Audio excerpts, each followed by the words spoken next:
Bro Toy. Assalamualaikum. Azwan Serigala kat sini. Bro Toy. Mana awak ni?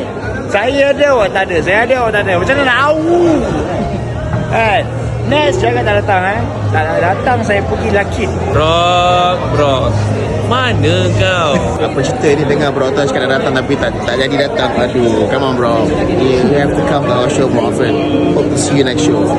Alamak, aku dah kena seru Syaukat dengan Azwan Serigala. Dia cakap kenapa tak datang itu hari. So hari tu memang aku serius. Aku dah plan lama nak datang. Sekali last minute saudara aku ni buat kahwin pula kan. Jadinya nak tak nak aku terpaksa cancel lah. Aku dahulukan keluarga lah guys. So tapi tak apa, InsyaAllah pada 22 Ogos aku akan turun ke sana untuk menyaksikan Impact Wrestling yang diberi nama, show dia diberi nama apa tau, Thunderstruck. Jadinya apa yang best dekat show kali ni? Kali ni Impact Wrestling membawa masuk atau membawa The Brian Kendrick datang ke Malaysia. The Brian Kendrick babe.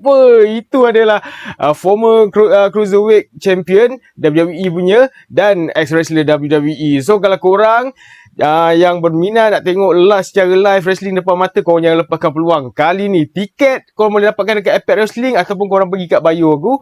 Korang tengok ada tiket pembelian dekat situ. Jadinya support lah ramai datang ke sana. Jangan sampai ujung-ujung last nak beli tiket, beli sekarang. Last nanti takut habis. Okay, beli sekarang. Aku jangkakan memang full house kali ni. Okay, right, jangan lupa like, follow and share. Saya Brock Toy. Jumpa dah di sana. Bye bye.